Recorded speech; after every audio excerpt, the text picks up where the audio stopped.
Amigas y amigos, continuamos aquí en Punto de Encuentro a través de la señal del Grupo Noticias Galápagos. En este momento dándole la cordial bienvenida al ministro del Ambiente, Gustavo Manrique Miranda.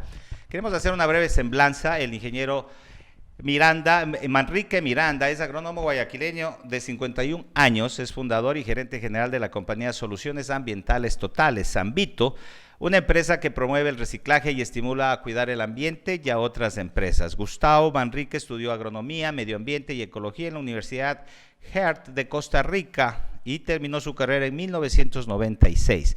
Luego estudió en la Escuela de Negocios INCAE, también de Costa Rica, un programa de alta gerencia y un programa de gerencia sostenible. Gustavo Manrique dice que aprendió del cuidado del ambiente, por ejemplo, de su abuelo, dueño de una hacienda cafetera y ganadera. Entre el 2010 y el 2016 fue presidente de la Corporación de Exportaciones e Inversiones Corpey, una agencia privada sin fines de lucro que brinda servicios para promover la competitividad productiva en el Ecuador. Paralelamente, desde el 2001, es presidente de Sambito, empresa que trabaja para empresas privadas que puedan respetar las leyes ambientales, promuevan el reciclaje, creen proyectos de cuidado del ambiente para la población. Por su trabajo en Sambito, el ahora ministro ganó el primer León de Oro de Plata en el Festival Internacional de Creatividad de Cannes. Medio Ambiente, plataforma para la reflexión sobre la integración entre negocios y medio ambiente, sirviendo de motor para que los actuales y futuros líderes de la región se comprometan a trabajar en favor del desarrollo económico sostenible. En el 2012, Sambito fue ganador también del récord mundial Guinness por reciclar más de 1,5 millones de botellas plásticas en 6 días en Quito. En la recolección de botellas participaron jóvenes de 120 colegios de la capital. Desde agosto de 2013 es presidente de los Premios Latinoamérica Verde de la Fundación Latinoamericana Verde. Este premio fue creado para visibilizar y crear entre los mejores 500 proyectos sociales y ambientales de Latinoamérica. Sobre el reciclaje, entendemos que, según las expresiones del ministro, no se trata de ser un ambientalista extremo, dice, se trata que la vida cotidiana se empiece a cuestionar en muchos actos que van a generar cambios que la humanidad necesita.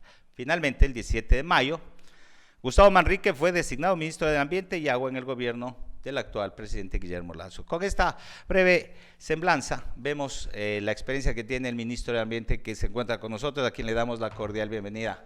Señor ministro, muy buenos días. Gracias por estar aquí. Muy buenos días. Gracias a ustedes por la oportunidad que me dan de estar por acá. Así que, mi estimado ministro, quiero resaltar lo que usted dijo en la ceremonia del Parque Nacional Galápagos, que usted es un ciudadano VIP juntamente a los guardaparques. ¿Qué significa VIP? Very important person. No, bueno, sí, eso significa en el mundo común, digamos, cuando compartía las palabras en el día de la creación o el aniversario del parque, los 62 años, y veía todos estos guardaparques enfrente mío, yo les decía que son personas VIP, pero no del very important person, que también lo son, sino que son personas con visión, ilusión y pasión. Que son cosas fundamentales, ¿no? Son cosas fundamentales para llevar a cabo en la vida cualquier actividad realmente, ¿no? Sin una visión, que quiere decir dónde vas, ¿verdad? ¿Dónde quieres estar? Una ilusión de poder hacerlo y la pasión que es esa acción diaria o esa para forma poder de llegar vivir. a donde se quiere. Así es. Entonces, fantástico. Por eso les decía que los guardaparques eran personas VIP de visión, ilusión y pasión. También mencionó de que usted siempre quiso estar en Galápagos, vivir en Galápagos, pero gracias a Dios la vida ahora le da la oportunidad de protegerlas. Sí, comentaba que cuando vine a los 18 años, es decir, hace 31 años acá, seguramente me ocurrió lo mismo que le ocurren a muchos personas que vienen, que se enamoran de las islas y dicen, yo quiero vivir aquí, yo quiero estar de por vida acá, pero evidentemente creo que desde el desconocimiento de la ley, que no cualquiera puede venir a vivir acá, por un lado, y por otro lado, la vida me tuvo otros planes.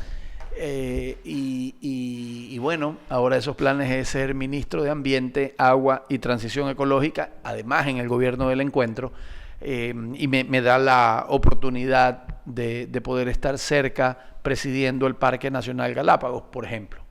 y fabuloso encuentro que hemos tenido en este momento acá, justamente en las islas, y la oportunidad de tenerlo a usted. Ministro, uno de los primeros detalles que hemos visto en su posesión, digamos, o en este gobierno del encuentro, es que el Ministerio del Ambiente se convierte en Ministerio de Ambiente, Agua y Transición Ecológica, un término que vendría a ser como que vamos a ser extremistas ambientales. ¿Qué se entiende como transición ecológica? Sí, gracias por la pregunta, Giovanni. Transición, si lo buscamos en el diccionario o en cualquier definición, es movimiento. Transición es cambio. Transición es ir de un estado a otro. Transición es evolución, ¿verdad? Y ecológica la comprendemos en todas partes del mundo, que significa ecológica. Entonces, el mensaje que manda con el decreto 59 el presidente Guillermo Lasso, lo que dice a la ciudadanía y al mundo en general, es que Ecuador se puso en movimiento desde la política pública hacia la ecología. Para generar este cambio. 100%. Entonces yo le doy un par de ejemplos. Me reuní la semana pasada con el CERCOP. Y con el CERCOP estamos haciendo una política pública, de compras sostenibles. Con el Ministerio de Vivienda estamos revisando algunas características para construcción de casas sostenibles. De bajo impacto ambiental. De bajo impacto ambiental. O si estamos hablando de energía, cómo dejar la energía fósil y pasar a una energía renovable, como por ejemplo vamos a hacer aquí en Galápagos, en donde ya está adjudicado un proyecto de 14 megas de energía solar para poner en la isla Baltra. Entonces, de eso se trata, ¿no? De eso se trata. Eso es transición ecológica, mandarle un mensaje al mundo que estamos evolucionando. Bueno, este tema también tiene que ver, entiendo, con bajar la huella de carbono, el tema de economía circular. Son temas inclusive que tienen que ver mucho con la economía de las nuevas sociedades que debemos plantearnos, ¿no?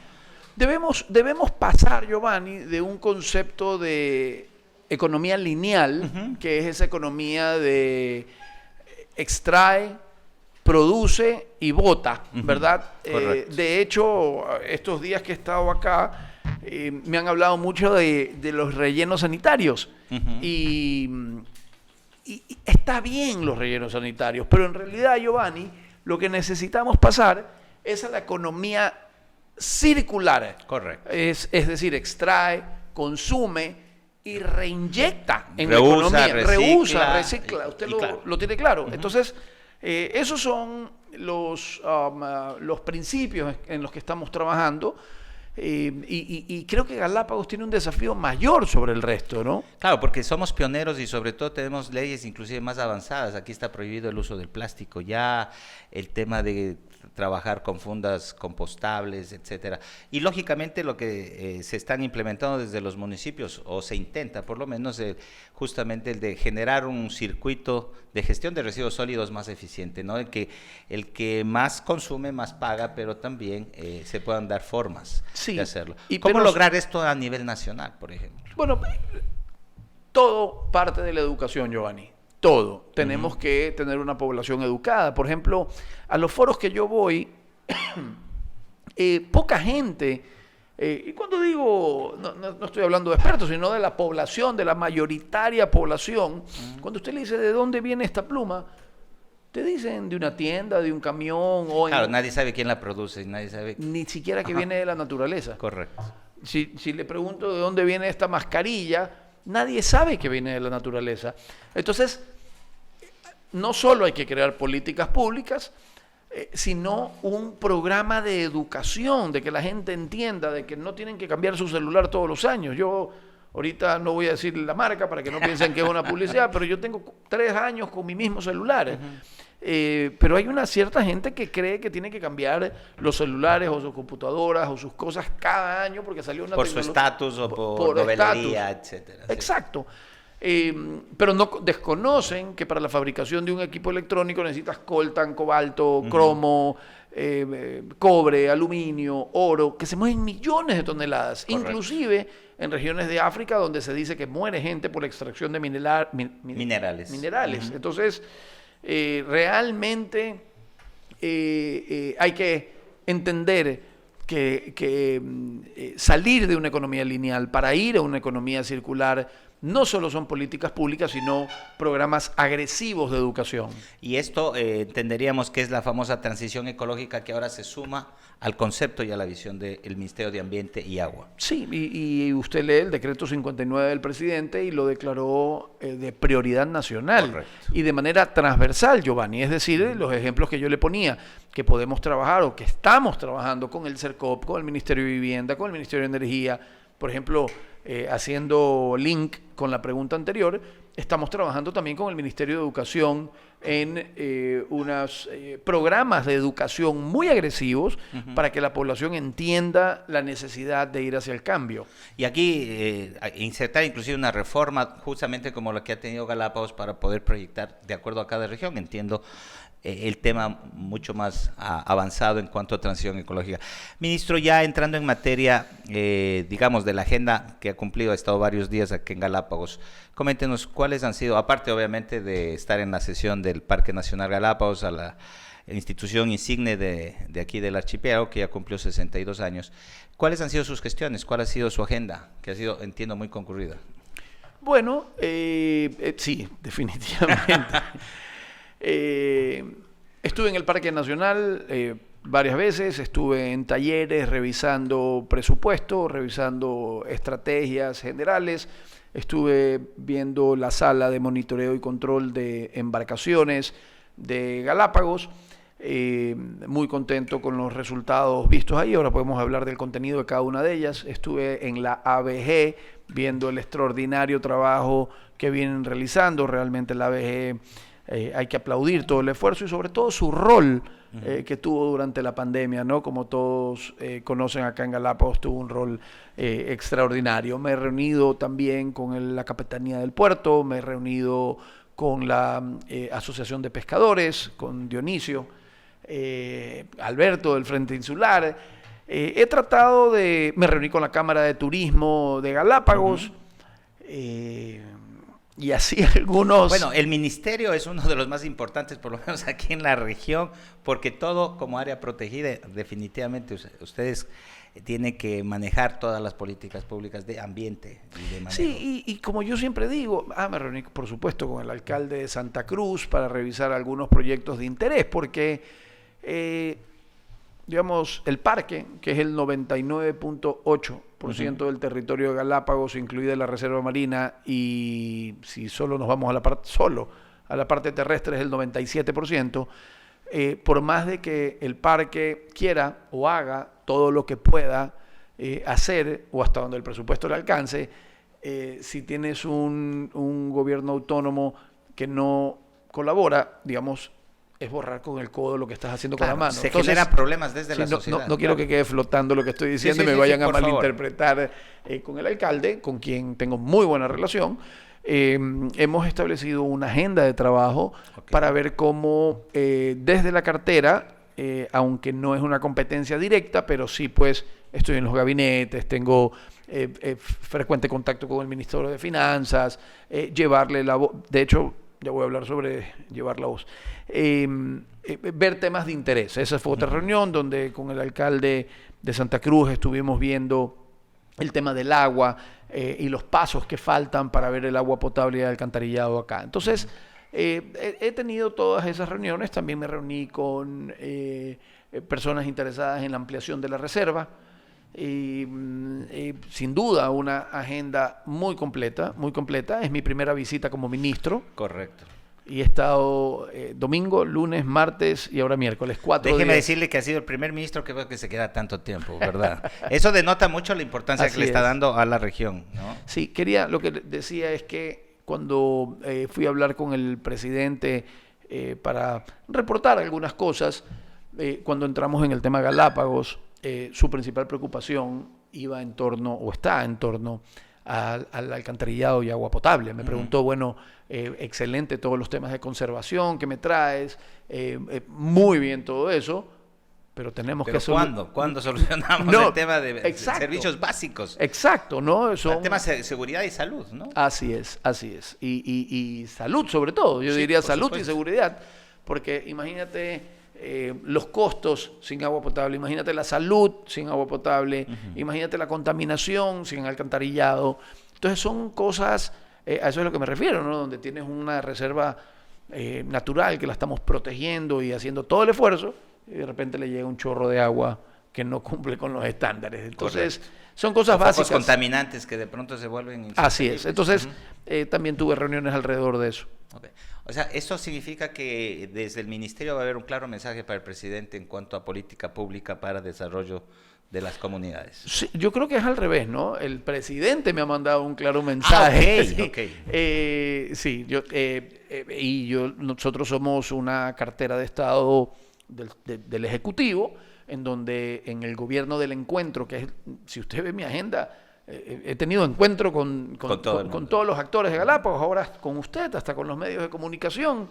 Así que ese es el mensaje del gobierno del encuentro. Y muy contento también con el tema de la vacunación. Galápagos puso el ejemplo. Galápagos, yo decía, Giovanni, en estos días que sería un caso de estudio, ¿no? Porque el comportamiento cultural que tuvieron ustedes alrededor de cómo manejar el tema de la pandemia y luego cómo manejar con el ABG y el comportamiento y todo el resto.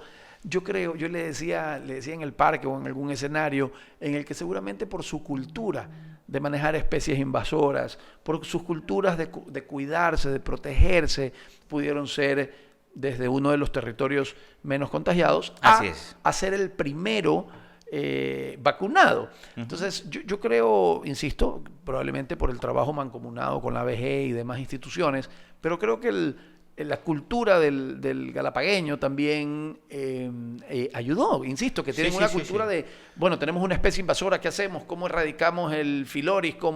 ¿Me explico? Entonces, digno de aplaudir. Y creo que también, evidentemente, la política pública del presidente Guillermo Lasso, que el 15 de junio, ya se pudo declarar el 100% del territorio vacunado. Sin duda alguna, ese fue uno de los pilares fundamentales para que Galápagos pueda iniciar inclusive un proceso de reactivación económica.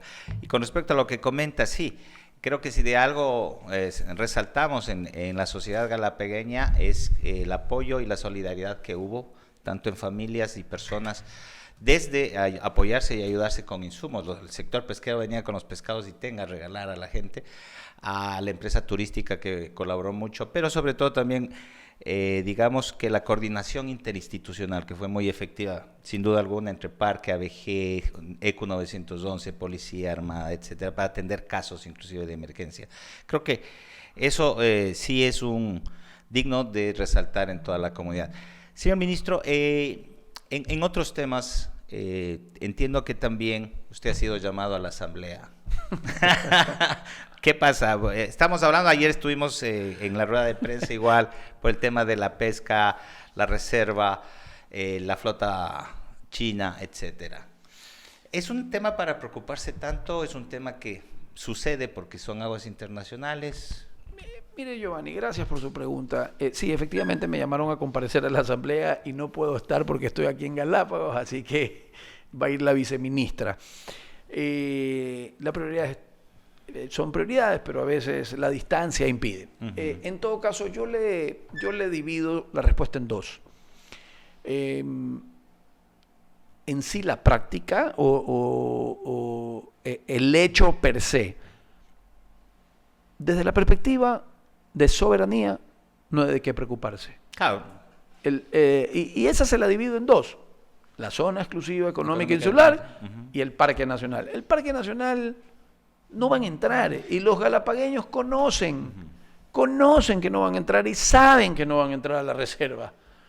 Alguien pudiera tener la duda de la zona económica exclusiva insular, que ahí está la Armada monitoreando, en convenios con nosotros también y colaborando lo que podamos, con toda la tecnología, inclusive tecnología que se inauguró hace un mes con el gobierno de Canadá, para que los barcos que se les apague intencional o inintencionalmente sus GPS o sus radares, con el Dark Vessel Determination, encontrarlo. Entonces, a veces, Giovanni, y puede hacer algo de ruido mi comentario, hay unos ciertos oportunistas que quieren publicar esto en sus redes sociales, generar un poco más de tráfico en sus redes, y otros medios de comunicación que lo siguen, que hacen eco. Pues los barcos, todos no han entrado. Entró uno en el 2017 y está confiscado, estuvieron presos 3 años. Hay un daño, una reparación ambiental de una plata. Casi 7 millones. Sí, ¿verdad? Sí. Entonces, eso es el un ángulo de mi respuesta. Como gobierno, le puedo decir que hay activado un comité interministerial conformado por Cancillería, Comunicación, Defensa, Producción y por supuesto el Ministerio de Ambiente, Agua y Transición Ecológica, en la que estamos monitoreando permanentemente. Y puedo decirle que el último reporte que vi estaban a 300 millas de distancia del límite máximo de la zona, ¿verdad?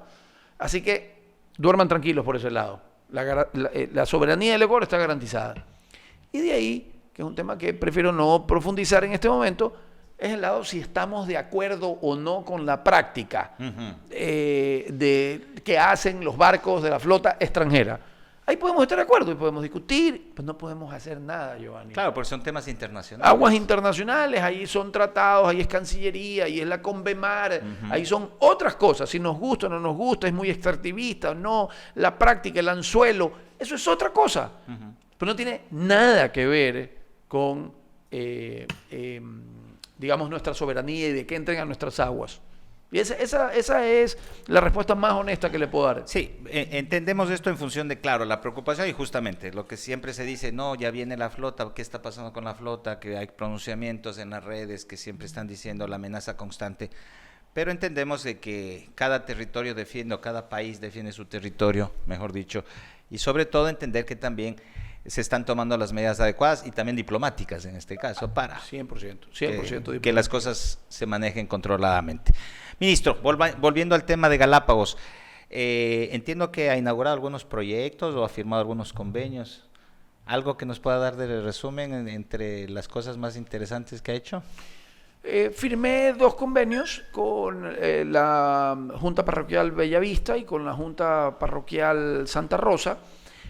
Son convenios de colaboración, convenios marcos para combatir especies invasoras. Son unos convenios marcos en donde todavía no están detallados algunos detalles, pero son aportes de recursos desde el FIAS, que es el Fondo de Inversión Ambiental y Social, que tenemos proyectos a nivel nacional, pero evidentemente hay algunos proyectos. Estoy trabajando, también he estado revisando con el director del parque, Dani Rueda, la creación de un fondo de protección de la reserva de la Marina, ¿no? Conseguir fondos que nos ayuden, casualmente lo que decía usted, a patrullar mejor, a tecnología, infraestructura, equipamiento y demás. Esa era mi siguiente pregunta, por cierto, el tema de parque, reforzamiento al parque en cuanto a temas de control, a temas de manejo, a temas de patrullaje. Hay cuestiones que sin querer involucrar a quienes están, hay que entender que el parque es tan extenso, ¿no? Pero no puede estar, como decía el director del parque, cada persona detrás de una tortuguita, ¿no? Y cómo hacer para que estos sistemas de control se mejoren, se implementen, se tecnifiquen de alguna forma para poder hacerlo de mejor forma y evitar. Siempre va a haber personas que quieran evadir este tipo de controles. Sí, siempre el día en que ya no hayan personas, digamos, ojalá algún día lleguemos a la cultura de los países nórdicos, ¿no? El otro día me decían alguien que, por ejemplo, en la vía, no decía, en un país nórdico, no recuerdo el nombre, ¿no? Decía, se prohíbe circunvalar en una carretera de vía rápida, sino que el letrero dice, se sugiere no circunvalar, ¿no? O sea, no te imponen nada porque la cultura es tan educada. Ojalá lleguemos, Giovanni, a lo que usted dice algún día ya no tengamos esa necesidad, pero sin duda tenemos esa necesidad porque hemos visto el comportamiento de algunos individuos con algunas acciones que no compartimos. En todo caso, sin duda tenemos un desafío, venimos saliendo de un año pandémico, un año en donde el presupuesto del parque se ha reducido, al igual que el de todo el país, y estamos trabajando desde el gobierno del encuentro para tratar de aportar más recursos, más tecnología, más infraestructura, inclusive tratar de modificar ciertas cosas en el COIP para que las sanciones tengan coherencia tanto en monto para la reparación ambiental como en el tiempo que están cumpliendo la pena privativa de la libertad, ¿no? A veces hacen unas acciones en las que no tiene sentido que salgan tan rápido o que hagan, no me acuerdo el nombre, cómo se llama, cuando apelan y la pena se les reduzca. Entonces, no solo es un tema de infraestructura, también son temas de normativa en la que tenemos que darle el apoyo al parque. Me parece que es el artículo 247 que estoy del COIP revisándolo para que haya mayor congruencia con las sanciones, ¿no? Así que sí, el parque tiene todo nuestro apoyo y seguiremos trabajando de manera prioritaria para incrementar su presupuesto y sus acciones. Ministro, ya en la fase final de la entrevista, solo un poquito, tenemos preguntas de la comunidad que nos han hecho. Siempre dicen, va a estar el ministro, por favor, pregúntale algo. Entre los temas más importantes, a una persona de Isabela me ha mandado un proyecto que quiero enviárselo, que dice sobre el tema de pepino de mar, de pesquería. No sé si me dicen, es como pesquería, las piscinas, que son, ¿cómo se llaman? Maricultura, correcto. ¿Qué tan factible es que se puedan dar? Entiendo que eso ya se ha dado en la parte continental, como pruebas, ¿no? En todo caso cumplo la oferta para que le estudien. Lo voy a revisar, muchas gracias. Por supuesto, para que, dice que en Isabela se están haciendo, creo, o se piensa hacer y que se dé la factibilidad. En otra de las preguntas, déjeme ver si ya estipulamos todo. Sí, proyecto de pesca, dice, de pepino ecoamigable P3E, algo así entiendo, que proyecta, además de muchas cosas, disminuir la huella de carbono de pesca de pepino de mar en un 34%. Bueno, cumplo con entregarle, voy a hacerle entrega formal al ministro luego de la Gracias, entrevista, voy a el revisarlo. PDF. Sí. Son cosas interesantes que valdría la pena que se vean, y si es que hay la viabilidad, no pensar, como bien dice, en que todo es malo ni que todo no funciona, pero sí dar la apertura a la gente. A propósito, el tema de pepino de mar está analizado todo, ¿no? ¿Cuándo empieza? Ya empezó. ¿Ya empezó? El lunes empieza. Tiene ya con cupo y todo, ¿no? ¿Cuánto es? 600,000 pepinos. Esto se abre a los años, ¿no? Es una novedad. El 2016. A los 6 años, imagínense. Bueno, vamos, es una prueba, entiendo que es como un plan piloto, ¿no? Se ha abierto un cupo para pescar 600,000 pepinos en 3 meses. Hay dos opciones, sacan 600,000 pepinos en menos de 3 meses o en máximo 3 meses, o sea, hay un tema de tiempo y volumen. El volumen, correcto. Y estamos por encima del umbral permitido o sugerido para hacer la pesca, así que creemos que es una decisión acertada haberla abierto. Es parte de la sostenibilidad, ¿verdad? Porque no existe sostenibilidad sin ciertos beneficios económicos. Entonces lo hemos protegido durante 6 años y ahora se han hecho los estudios, los cálculos, las estimaciones y el parque ha autorizado una pesca de 600,000 pepinos en 2 meses, en 60 días. Ups. Bueno, amigas y amigos, hemos estado con un diálogo extenso con el ministro del Ambiente, Gustavo Manrique, quien se ha dirigido a toda la comunidad galapagueña y por las redes sociales, a través de Facebook y YouTube, obviamente a nivel nacional e internacional. Palabras finales del ministro del Ambiente en su experiencia de estos días acá en Visita Galápagos, señor ministro. Muy contento, Giovanni, y una vez más gracias a usted por acompañar, por invitarme aquí, poder compartir. Ya puedo decir de una u otra manera, ahora sí que le llegué a todo el mundo, porque estos 4 días fueron una agenda muy intensa. Me llevo varias páginas de diferentes solicitudes y requisitos y soluciones y preocupaciones. Y sin duda haré de Galápagos un punto focal en victorias estratégicas de mi administración como ministro de Ambiente. Realmente insisto que el presidente Guillermo Lasso lo tiene en sus prioridades, pregunta constantemente, instruye constantemente para llevar a Galápagos o seguir siendo Galápagos el referente que es en conservación. Así que eso, que cuenten con nosotros, que tengan un canal abierto de comunicación, tienen nuestros representantes aquí en la isla, que mientras sean sugerencias con respeto, con diálogo, en donde podamos tener encuentros que intercambien conocimientos, tengan en el Ministerio de Ambiente, Agua y Transición Ecológica un servidor que tratará de encontrar las formas de solucionar toda esta problemática. Y nosotros esperamos que no sea, como siempre digo, ni la primera, ni la única, ni la última vez que le tengamos al ministro del Ambiente acá en territorio insular. Agradecemos las palabras de el ministro del Ambiente, Gustavo Manrique, y gracias por su tiempo y su disponibilidad. Amigas y amigos, con esto finalizamos el noticiero del día de hoy. Muchísimas gracias por permitirnos llegar a sus hogares. Hasta el día de mañana, un excelente día.